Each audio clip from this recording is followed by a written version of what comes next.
Hello everybody, welcome back to the Alabama Crimson Tide Dynasty mode in NCAA 2004. And we are back kicking off year number 11. If you can believe it, man, the years are just flying by with how good we are and how quickly we tear through these seasons. And hopefully we can tear through another one, but we have a pretty huge roadblock in front of us to get it started. And it's the number 3 ranked Texas Longhorns carrying a 14-game win streak into this opener to kick off, I believe it's the 2013 season. That's what all the stat books say. It's 2013, I think. So, but we are up against Texas here for, I think, the third time in this series. I think the first time was the Fiesta Bowl, which was the national championship that we lost. And then we had a rematch with them, I think, back in year number 9. And we managed to win that game.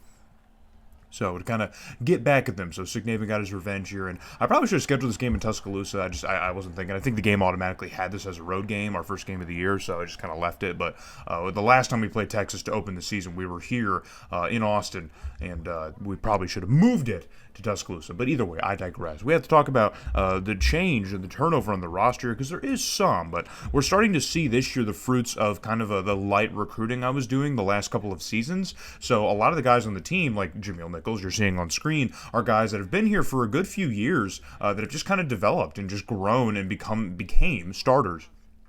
And that's a lot of the defensive positions, especially on the line and the linebacking core, even the safeties. I mean, both of our safeties have all just been homegrown guys that we've just been developing and building for several seasons, and our receiving core is getting there as well. So it's kind of cool to see that. So we might have a good year or two of a window, which is a really strong roster of juniors and seniors that we can really kind of make a go at this thing. So, and we're starting off early, but trying to remove our competition, which in front of us is Texas, which, again, shouldn't need any introduction, but after winning their 4th Big 12 title last year, they finished a perfect 14-0, and the BCS rankings did not look favorably on the Longhorns. They chose Colorado State over Texas, so they were ranked 3rd heading into that final week and ended up finishing ranked 2nd because of the loser of the national championship falling.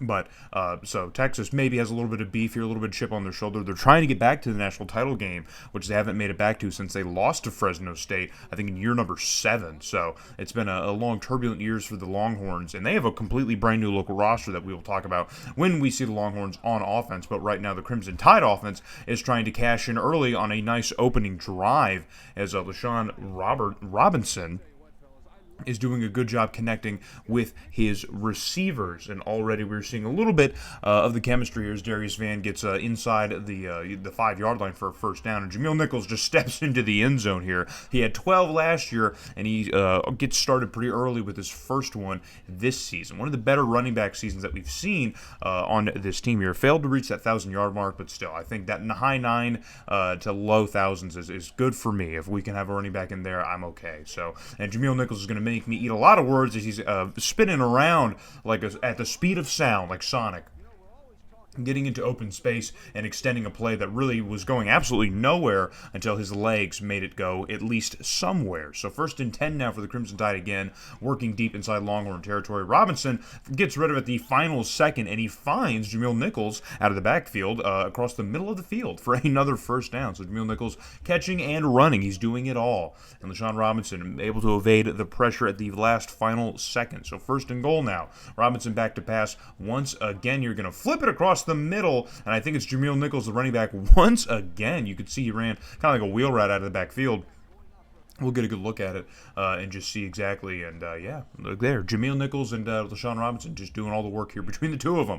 And we take an early 14-0 lead over the Longhorns in the first quarter. So I haven't even seen any action from the Texas offense, but we're finally going to kick it off in the second quarter with the Longhorns as they have first-year starter.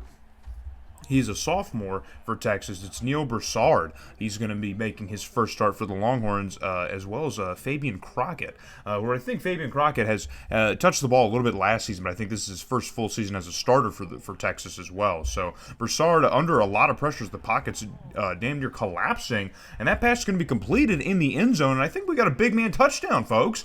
I think we got a big man touchdown. Look at this. He's a 77. That's absolutely alignment. 100% it is. He might have been lined up at tight end, but that's absolutely alignment. So we got a big man touchdown here. So Texas gets within just one score, and now Broussard and the Longhorns are looking to even the game up entirely as they get a stop on defense, and now they're rolling on offense once again. So first and goal now at about the 9 or 8 yard line. Broussard back to pass again and throws it to a completely wide open Brent Gill, who is a freshman for Texas. That's one of the bigger storylines with this Texas team, is their receiving corps completely rebuilt. They have 3 freshmen making their first starts at the receiving corps. They only have 1 returning receiver from last year's team. So it is just an absolutely gutted Texas team, but they've got no problem evening things up here in Austin. But Robinson is not going to take that lion down here as he throws an absolute prayer of a ball in a complete mess of players, and somehow that wobbler of a football finds the hands of a Crimson Tide receiver. I have no idea how. We're just going to count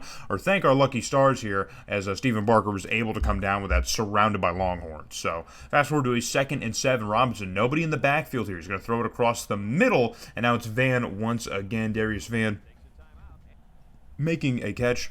And now we're going to call timeout with just under a minute left to go here. We're really at about 30 seconds left to go. And Robinson, quick release to Darius Van once again. And we might be seeing a lot of Darius Van this year as the receiving corps is shaken up here with the training results and everything. He's moved a little bit further up on the depth chart here. So he's option number 2 alongside Stephen Barker's option number 1. But we're running the hurry up as time is ticking under 20 seconds. And again, Darius Van and Texas' secondary's got no answer for him on this drive as Robinson's able to hit him bing, bang, boom on 3 quick back-to-back plays to get into the end zone and retake the lead here for the Crimson Tide. And Broderick Black, man, getting physical in the back of the end zone. He's completely out of play here, but he's just staying physical. That's why we love Broderick Black. We love him so much. So 21-14 is the score. We still maintain a lead in this ball game, but Texas definitely does fight back and is showing a lot of fight on offense here. So we're going to go with the reversal. Well, Sean Robinson's going to hand this one off inside, and I guess it didn't look like Broderick Black. It might have been a Horner, one of the backup tight ends.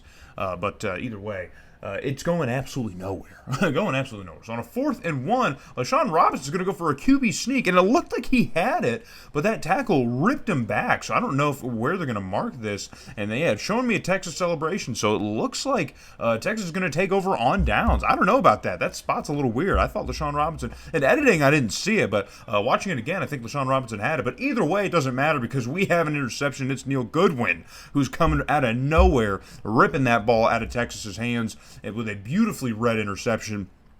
But unfortunately, our offense can't do anything with it. So later on in the third quarter, Texas back on offense now. And now their running back, their new starter, Fabian Crockett, is getting open into some space here. And it's a foot race to the end zone, trying to take a wide berth. I'm trying to see exactly. Joshua Bowen trying to take a wide berth to get to Crockett, but it's a failure. It's a failure. Our linebackers don't have the speed, of course. We can't expect too much out of them. And yeah, there's Joshua Bowen trying to come from coast to coast and make the tackle here, but it was too late. Maybe another 10 yards and it might have worked, but no. So Texas finally evens back here with a huge chunk play of their own. 21-21 is the score, but Robinson and the boys have big chunk plays in their back pocket. Stephen Barker's now off to the races, and he's going to lose that foot race. Maybe needs to work on the treadmill a little bit more, get that cardio up, and get that speed stat up.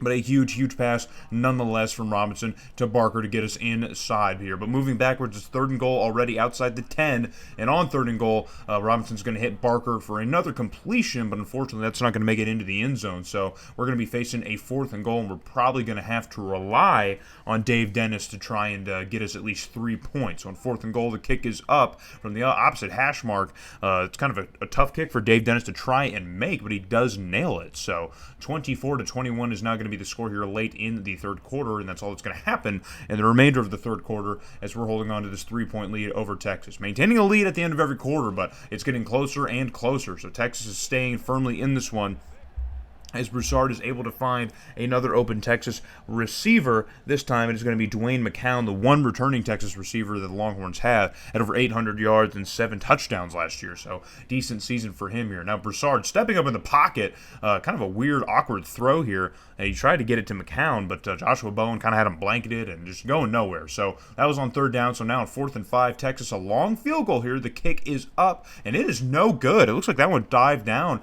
in front of the crossbar, just about a yard or two short But either way, Texas's kicker did not have the juice in his leg, so we're going to remain with a 3-point lead with a lot of time left in the fourth quarter. So we can maybe get a nice insurance score here, but LaShawn Robinson has other plans as he tries to hit Darius Vann and instead finds a Texas defender, and it's going to be an interception. So now both teams exchanging turnovers in this game, and Texas with a golden opportunity here in Crimson Tide territory, but it's already 3rd and 10, and Broussard, I don't know if that play fell apart or if that was a designed quarterback run. Either way, it's a terrible decision, either from the Texas coaching staff or Broussard. So 4th and 9, they're going to try and get a do-over here on 4th down, and Broussard drops all the way back and sends one inside the 10.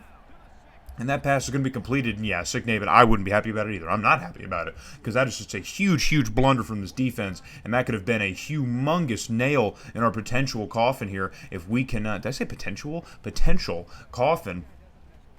If we can't bounce back from this here. But Texas still needs to score, so we'll see if they can do that. So on 1st and goal here, still plenty of time left in the ball game. Broussard's going to try and throw for it, and he finds an open receiver in the back of the end zone, and Texas is going to score. And that looked like Rashad Flowers, another returning face here on the Texas offense. It is their tight end, and he also had a pretty dominant year last year with over 800 yards and 7 touchdowns himself. So, but we were moving across midfield here, and Robinson's got to get rid of it in a hurry. Kind of an awkward throw, and an even more awkward catch from Barker, having to slide on his knees to make the catch, but he does make the catch, so we will happily take that. So 1st and 10 for the Crimson Tide, and Robinson back to pass now. Plenty of time to throw. Takes a shot downfield, and that pass is going to be completed to Stephen Barker in the end zone for a go-ahead touchdown here late in this ball game.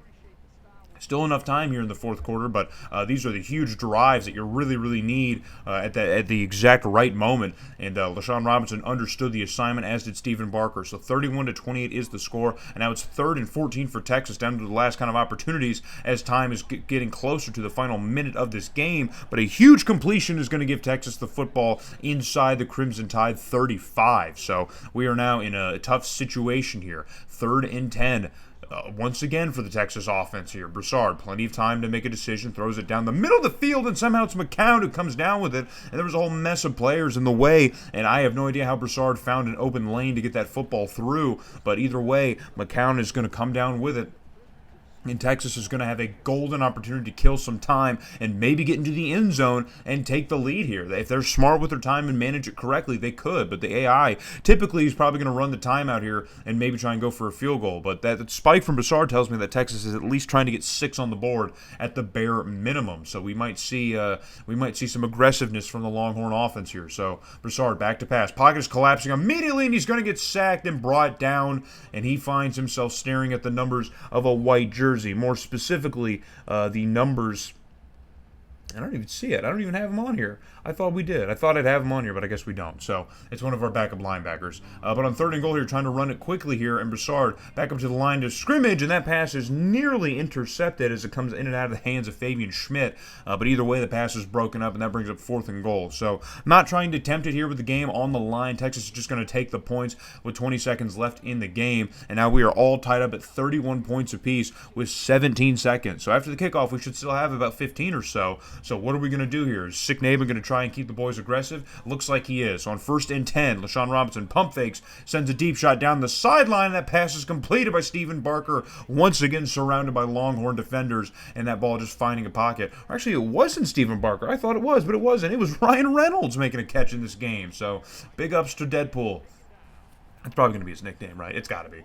But for some reason on 1st down, we go for a run play with Jameel Nichols. I have no idea why. I have no idea why. But final play of the game here. Clock at 000. LaShawn Robinson to the end zone, and it's Stephen Barker with a catch. And we are going to win the game. We're going to walk it off with a completely anticlimactic run play a second ago. And now it's LaShawn Robinson with an absolute prayer for ball. And it wasn't Stephen Barker. I'm calling out the wrong receivers again. It's David Hines, who hasn't done anything at all in this game. And David Hines is going to come down with it. So David Hines had 6 touchdowns last year, but because of training results from the rest of our receiving core, he's been bumped down the depth chart. So we haven't seen him at all in this game, but he's still very much on the Crimson Tide roster and doing big things. As you saw, he just won us this game with a heroic catch in the end zone, and we were going to walk off with a victory against the number 3 ranked Longhorns. Full disclosure, I don't think we should have been ranked behind Texas to begin with, but I understand it, okay? I understand. I think last year we finished, ranked third or fourth, and Texas, of course, was ranked second, so it makes sense. But either way, we are the better team, and I think that showed out today. I mean, if we're actually going to talk about takeaways from this game, about being better or worse, obviously we outperformed Texas on offense, which is a huge thing. I think LaShawn Robinson had a bit better of a game than Neil Broussard had, but I think Broussard is still going to be a good quarterback for Texas, and I think Texas will still have a great season ahead of them. But the big takeaways here, I mean, I don't know. I just, maybe Jameel Nichols probably could have contributed a little bit more, but I don't think he had necessarily a terrible game. We will see here in a second. I don't think he had necessarily a terrible game. There weren't really a ton of mistakes. Obviously, LaShawn Robinson had the one interception, which you'd like to have back, but considering that Neil Broussard also had an interception, I don't think that's really like a load-bearing pillar into how good or bad we performed in this game. The receiving core, everything got spread out. Everyone got a touchdown, man. Everything got spread out. Yeah, it was just a solid performance, man, against a really, really good Texas team. So we can't really expect a whole lot more than that. I know we've blown out a lot of better teams before, but no, that was a good, scrappy game to start our year. We pick up, of course, a game against Kentucky because they suck and they always will suck and they always do suck. So don't expect anything out of that. And now we're going to be back playing Oklahoma State. More Big 12 competition here with the 16th ranked Cowboys at Oklahoma State. So we're not in Stillwater, though. We're in Tuscaloosa. So hope to see you guys there when we play Oklahoma State.